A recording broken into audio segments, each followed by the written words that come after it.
부산을 한번 내려가려고 합니다.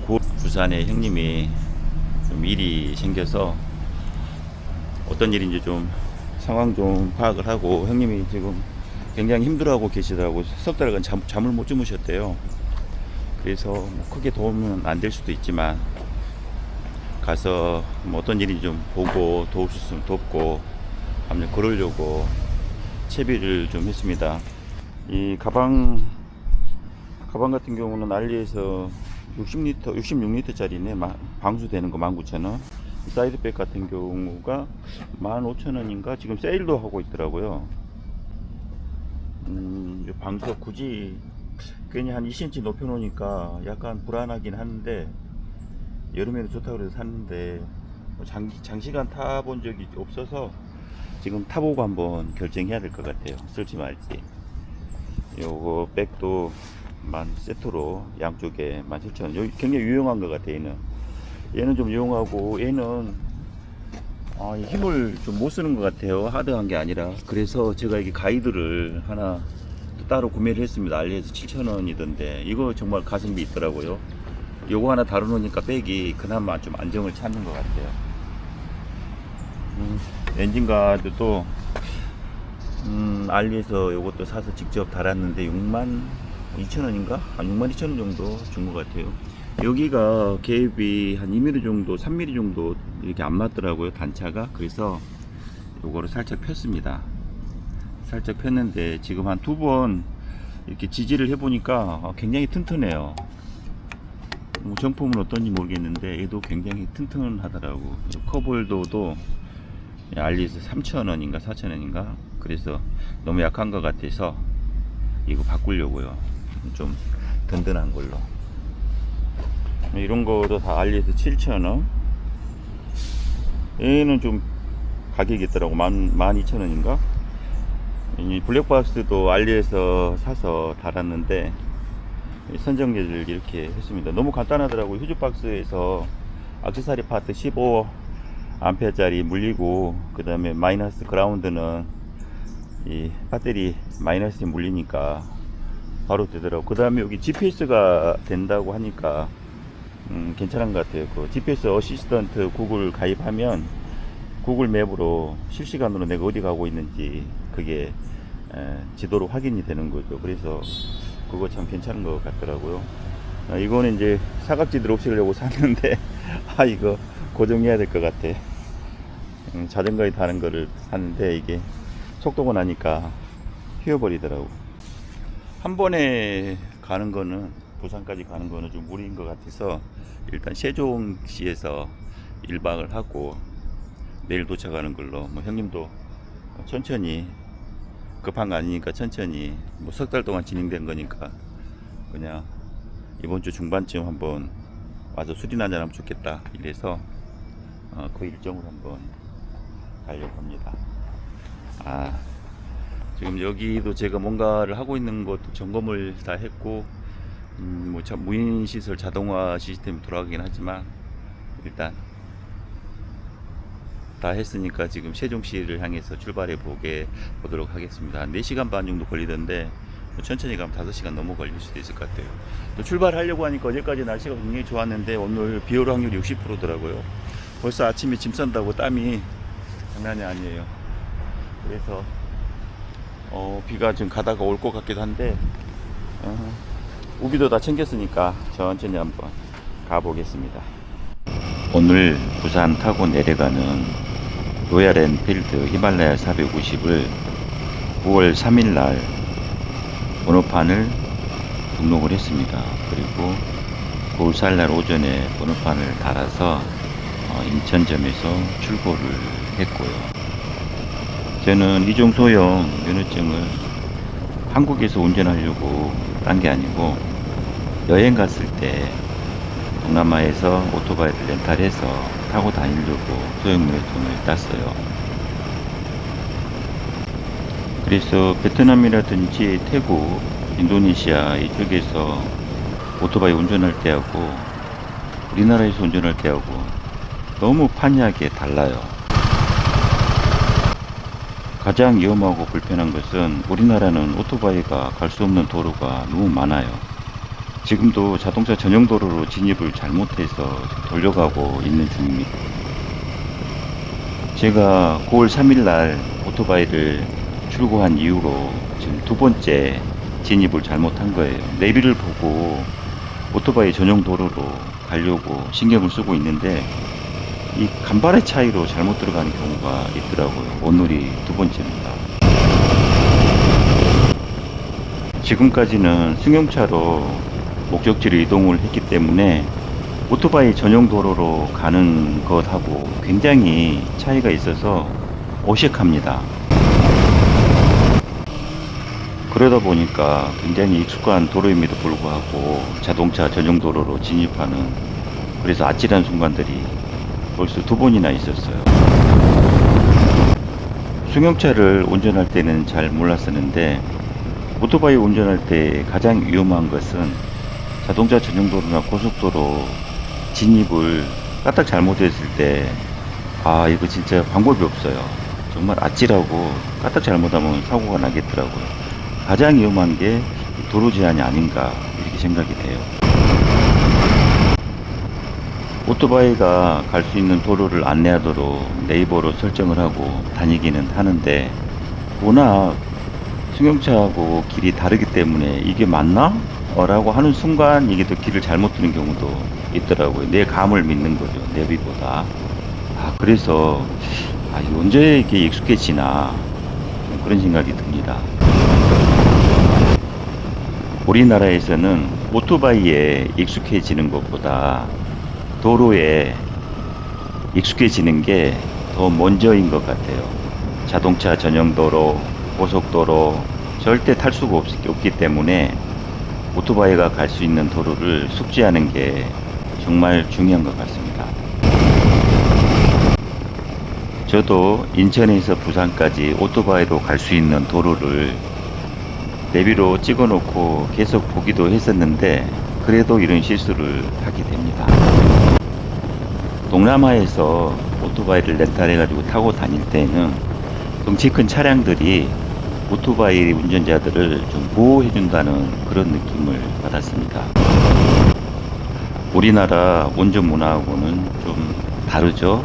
저 같은 경우도 승용차 운전할 때 만약에 오토바이가 보이면 혹시라도 사고 날까봐 피하는 쪽이었어요.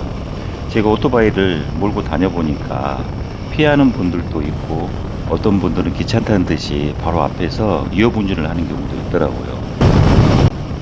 저는 승용차를 운전하면서도 평생 제가 오토바이를 탈 거라고는 생각을 못했습니다.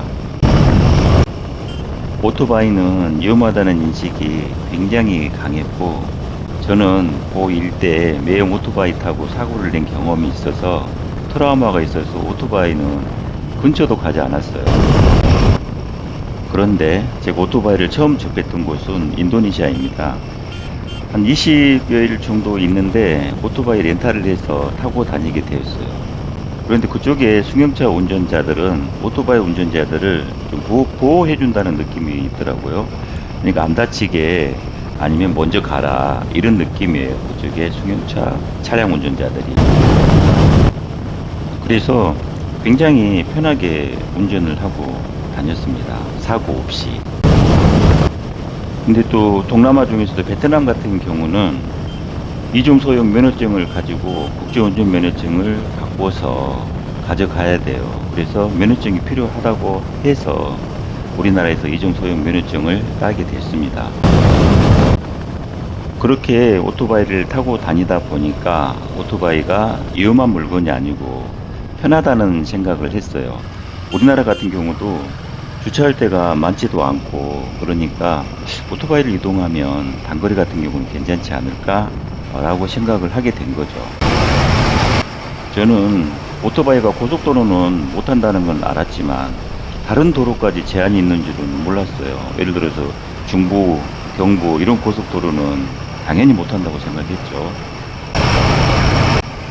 그래서 오토바이가 다닐 수 있는 길을 찍어보니까 시내를 이동하는데도 오토바이가 갈 수 없는 도로가 너무 많더라고요. 그래서 이거 뭐지? 이거 타고 다닐 수 있나? 이거 취미로만 타야 되나? 이 생각이 들더라고요. 저는 오토바이를 산 이유가 취미도 취미지만 단거리 이동하거나 어디 가까운 데 이동할 때 그럴 때 이제 쓰려고 산 건데, 이거는 그게 오히려 더 불편하다는 생각이 들었어요. 오토바이가 시내 운전용으로 적합한가? 만약에 시내 운전용으로 샀다 그러면 뭐 115나 125 이하를 샀겠죠. 저는 이제 단거리, 지방, 가까운 지방 이런 데 가려고 산 건데, 이게 생각하고 완전 달라졌습니다. 이번에 부산을 오토바이를 타고 가려고 찍어 보니까 보통 승용차로 420km인데, 와, 이거는 이리 돌아 저리 돌아, 와, 이거는 이를 타고 가야 되나? 이 생각이 들 정도예요. 너무 길이 차이가 나더라고. 오토바이 다니는 도로하고 승용차가 다닐 수 있는 도로하고. 그래도 오늘 타보니까 기분은 너무 좋습니다.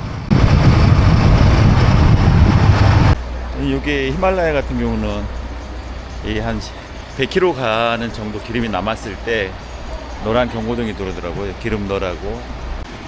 주유소에 들려서 10리터를 넣습니다. 그러니까 100km 정도 남았을 때 그때는 한 10리터 정도 넣으면 적당한 것 같아요. 더 많이 넣으니까 넘치더라고. 이 오토바이는 만땅을 가늠하기가 힘든 것 같아요. 왜냐 그러면 이 센서가 접속이 안 되도록 오토바이가 기름통이 구조가 그렇게 다 되어 있더라고요.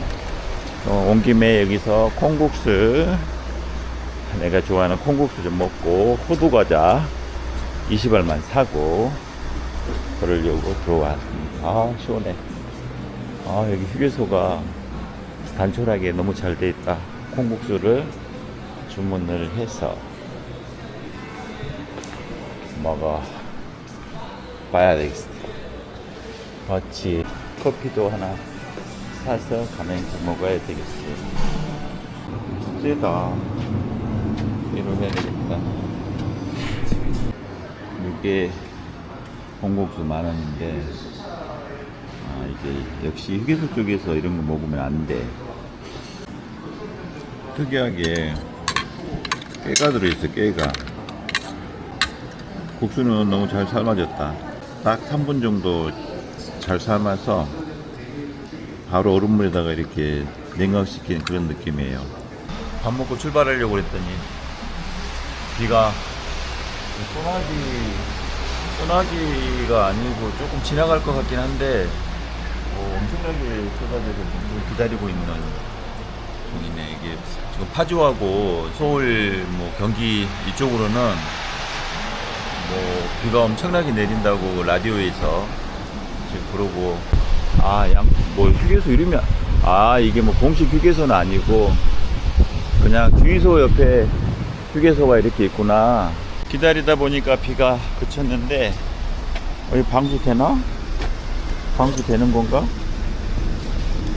방수가 되는 것 같기도 하고 안 되는 것 같아. 약간 되네.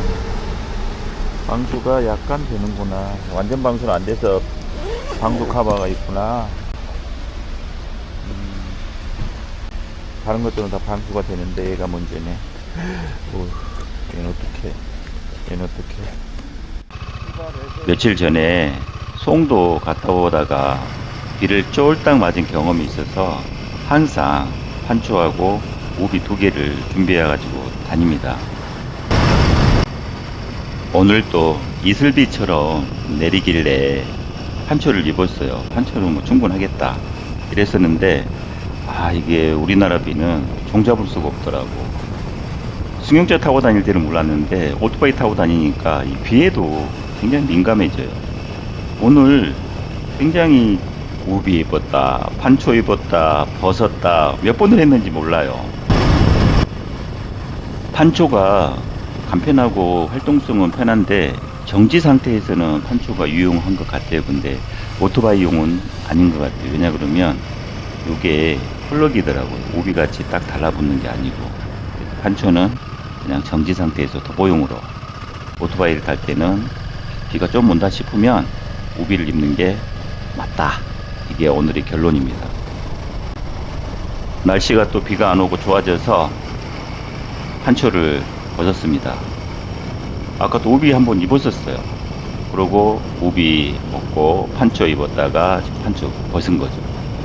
이 정도 날씨만 되면 오토바이 타기 너무 괜찮은 것 같아요. 우리나라 비는 동남아에서 맞았을 때 비하고 느낌이 좀 많이 달라요. 동남아에서는 온도가 높으니까 비를 맞아도 이렇게 막 기분이 안 좋다 이런 느낌은 아니에요. 그냥 시원하네 이 정도 느낌. 그런데 우리나라 비는 그런 느낌 아니잖아요. 이게 좀 차이점이 있는 것 같아요. 판초를 입고 오토바이를 타고 달려오고 있었는데 비가 너무 많이 쏟아지더라고요. 판초로는 감당이 안 돼요. 그래서 우비로 갈아입고 있습니다. 오토바이 타고 다닐 때 간단한 비는 판초도 어떻게 속도 안 나면 가능하겠는데 비가 많이 내리면 우비를 필수로 입어야 될 것 같아요. 그래서 우비하고 판초 두 개 다 가지고 다니는 거 괜찮다고 보여집니다. 세종시에 있는 용수골, 저기 보이는 용수골 불가마, 이 용수골 장작 불가마 여기 그냥 오늘 하루 종일 비가 오르락 내리락 해서 완전히 그냥 우비를 5번을 벗었다 입었다 판초를 2번을 벗었다 입었다 한 것 같아요. 용수골이 재벌이요. 여기 봐봐, 스팀 세차장도 같이 운영하네. 건물도 엄청 큰데 건물이 두 개동 용수골 사우나 회원이 되면 헬스 찜질이 공짜래. 그런데 여기가 가격이 또 은근 싸더라고. 사우나 회원이 1개월에 16만원인데 하루에 만원이더라고. 만원. 그런데 한 달 끊으면 16만원이구나. 날마다 오면. 또 좋아하시는 분들은 날마다 오면 한 달 끊으면 괜찮을 것 같네. 여기가 찜질방이 어마장창하게 큰 데네. 저 건물 저렇게 있고 주차장이 또 이렇게 확보가 돼 있어요. 땅만 해도 재벌이다 재벌. 와, 땅만 해도 엄청난데. 이 세종시가 물가가 되게 합리적이네. 뭘 먹을까 고민하다가 저기서 수육국밥을 먹었는데 가격이 8,000원? 그게 오다 보니까 세상 여기는 한식 뷔페인데 한식 뷔페가 9,000원, 대패 무한리필은 15,000원. 되게 가격들이 합리적이야. 국밥 아주 너무 맛있게 먹었습니다.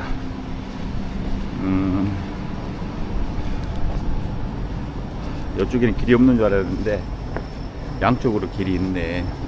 이쪽이 훨 가깝네. 여기 찜질방 가기에는 주차장까지 가서 가방을 들고 입실해 봐야 되겠습니다.